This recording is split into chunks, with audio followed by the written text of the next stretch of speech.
Brother Abraham, si Father Abraham, di ba po ba? And alam ko na rin po ng iba sa atin ay alam na po ang kwento ni Abraham. So, pero ang Panginoon, lagi siyang fresh. Laging may i-reveal at i-reveal siyang new revelation sa atin kahit paulit-ulit na natin tong nababasa. So, ang title po ng aking exhortation is Test of Faith. So, gusto ko lang po i-share muna yung konting story about dito kay Abraham. So, dito po sa Genesis chapter 22 na ating nabasa, most likely si Abraham ay nasa 120 years old or to 130 years old na po siya that time sa Genesis 22. If we will read back again po doon sa Genesis chapter 12, marami po tayong mababasa na mga bagay na pinagawa ng Panginoon kay Abraham na para i-test yung kanyang faith. And dito sa Genesis 22, dito nga, di ba, nasa 120 years old, bago nung at the age of 75 pa lang si Abraham, nangusap si Lord sa kanya. Na sabi niya na siya ay magiging blessing sa ibang bansa. At kung sino man ang magbe-bless sa kanya, ay i-bless din sila. At kung sino ang magka-curse kay Abraham, ay ika-curse din sila. So may favor si Abraham mula kay Lord. At ang pinakamalaking favor na binigay sa kanya ay ang maging father of many nations. Kaya nga si Abraham ay tinawag na father of. Pero ang nakakalungkot po, di ba sinabi natin na tinagurian si Abraham na father of many nation, pero wala siyang anak. Di ba wala siyang anak? So paano siya magiging father kung wala naman siyang anak? Di ba? Pero di ba sabi nga nila na magkaroon lang tayo ng anak, ay mabigyan lang tayo ng anak ay isa ng miracle. At the age of 75, tayo mga babae, maging sa age of 40, 45, maswerte na tayo ay pagpapalay ng Panginoon ng baby, right? How about pag 75 years old, 90 years old, sobrang miracle na po yun, di ba? So, yun nga, after 24 years, simula nung nangusap si Lord kay Abraham, di ba, 99 years old na si Abraham. So, that time, nangusap muli ang Panginoon sa kanya. Ang sabi ng angel, Abraham, alam ko na noong 24 years ago, nangusap sa iyo ang Panginoon. Ang sabi niya, i-bless ka niya, i-bless niya ang bansa, ang lahat ng bansa, pag i-bless ka, at bibigyan ka niya ng anak. Right? At alam ko din na Abraham, na ngayong oras na to, ay 99 years old ka na. Diba? Sabi ng angel sa kanya. Pero, kung i-compare natin sa ating buhay, ilang buwan na ba tayong naghihintay? Ilang taon na ba tayo naghihintay sa mga pangako ng Panginoon sa atin? Ilang taon, ilang buwan na tayo naghihintay sa mga pangako ng Panginoon? Pero alalahanin natin mga kapatid na ang pangako ng Panginoon sa atin ay hindi niya yan nakakalimutan. Hindi nakakalimutan ng Panginoon ang kanyang mga pangako, lalo na kay Abraham. Lalo pa sa atin, di ba? And maybe, kaya hindi pa siguro sinasagot ng Panginoon yung mga pangako niya sa atin kasi baka may kailangan pa tayo munang gawin bago pa mangyari yung pangako ng Panginoon sa atin. So, fast forward. So, 100 years old na si Abraham nung ipapanganak na ni Sarah si Isaac. So, bale parang 90 years old na siguro doon si Sarah. 10 years ang agwat nilang dalawa ni Sarah at Abraham.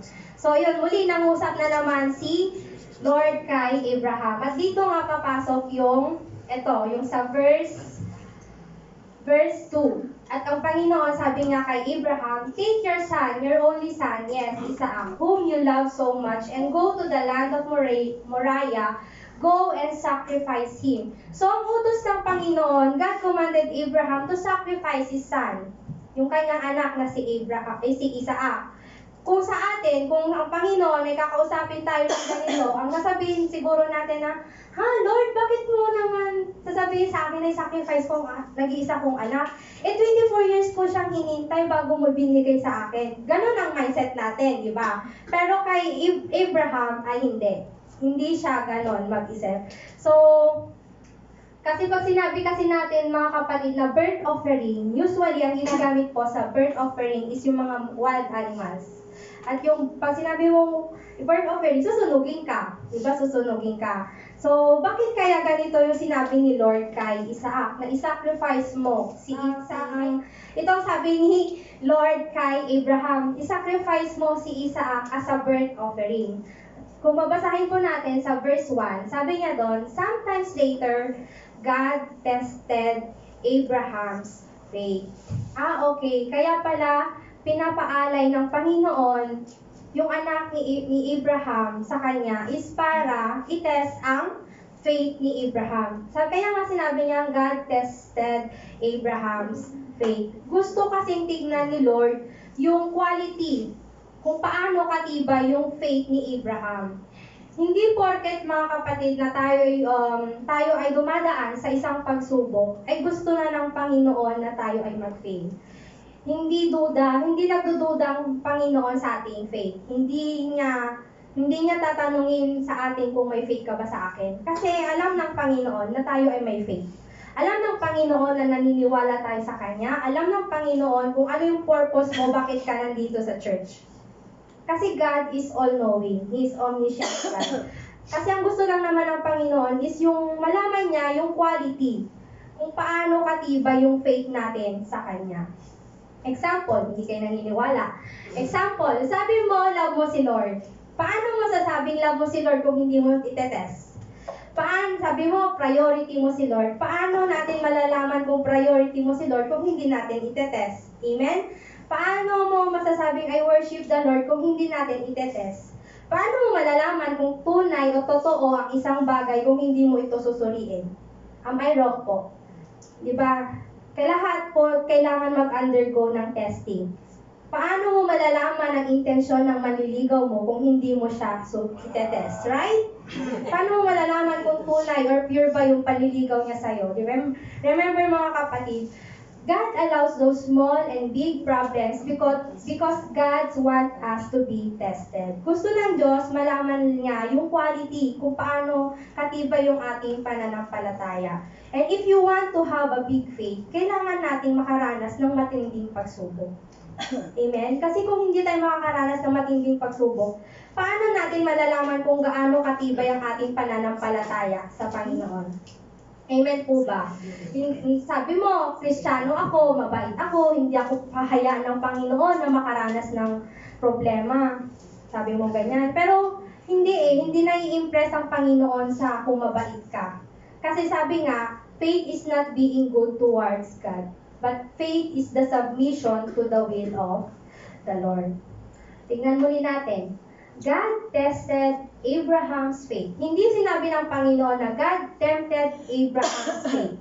Kasi ang tested, ang objective po niyan, ang objective kasi ni Lord, kaya niya sinabing tested, is para makapasa ka. Objective niya is to pass you. Kasi pag sinabing tempted, hindi kay God yon, galing yon kay Satan. At ang objective fail us. Diba? Kaya huwag nating isipin mga kapatid na gusto ng Panginoon na tayo ay mag-fail, na tayo ay maghirap sa mga nararanasan nating pagsubok.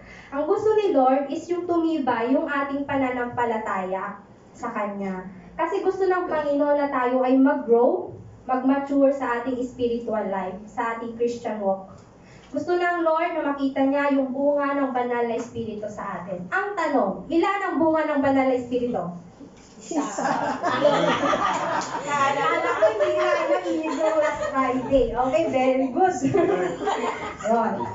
Diba? Ang bunga ng yung banal na Espiritu ay may, diba, sabi niya, love, peace, joy, patience. Diba, yung patience. Paano makikita may patience ka kung hindi i-allow ni Lord na maka-encounter ka ng mainiting pasyente, mainiting client, mainiting boss, di ba? Na hindi na kukulitin ka hanggang sa yung itetest nila, itetest talaga niya kung paano kahaba yung iyong pasensya, di ba? Hindi i-allow ng Lord yung mga ganong bagay. So, kung ina-allow ni Lord na makaranas tayo ng big problem, hindi para makita kung malakas tayo. Alam ng Panginoon na kung ano yung mga weaknesses natin, alam ng Panginoon yung ating mga strength. Pero ang gusto ng Lord is makita natin kung ano yung kalakasan natin, hanggang saan yung aabutin yung faith natin. So next po, Genesis chapter 22 verse 2. Ang sabi po doon, take your son, your only son, yes, Isaac, whom you love so much. So, trivia po mga kapatid. Yung salitang love. Love is mentioned dito po sa Genesis 22 verse 2. Dito po unang na-mention ang love. Bakit?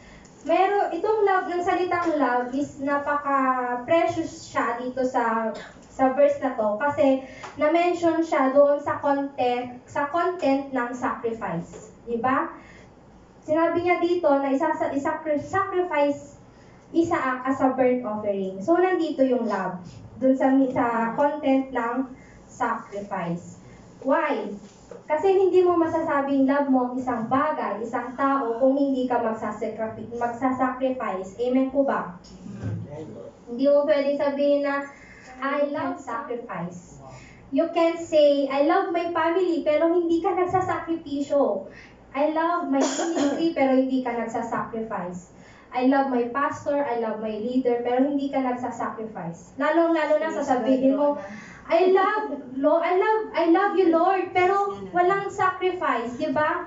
Paano mo masasabing love yun kung walang sacrifice? Kasi love requires sacrifice. Amen?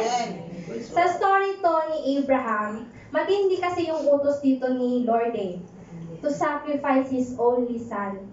Alam naman natin na si Isaac ay nag-iisang anak ni Abraham. At kung matindi man, mga kapatid, yung utos ng Panginoon sa atin, dapat matindi din yung pagsunod natin sa Kanya. Kung sinabi ni Lord, isurrender mo lahat ng mga kayamanan mo, lahat ng possessions mo, lahat ng plans mo kay Lord, isurrender mo. Bakit? Wag mong hayaan na wag mong hindi mo surrender kay Lord kasi hindi natin alam kung ano yung gagawin ni Lord sa'yo, di ba? Kung halimbawa, sinabi sa'yo ni Lord, surrender mo yung mga possessions mo, yung addictions mo, yung plans, yung mga bagay na maaaring mag-hinder sa'yo to obey the Lord. Kasi kung hindi mo isasacrifice yung mga bagay na ganon, hindi tayo makakalakad, hindi tayo makakasunod sa Panginoon.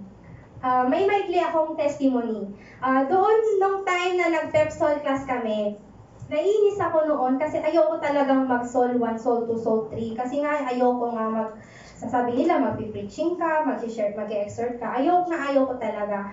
So parang sabi ko, nagre-reklamo lang ako hanggang sa nakagraduate na ako ng talaga ako. Alam niyo, doon ko na-realize mga kapatid na after nung Pepsol na yon, doon ko na-realize na buti na lang pala nag-obey ako kay pastor. Kasi kung hindi, baka wala ako ngayon dito, nag-exhort, diba? Amen.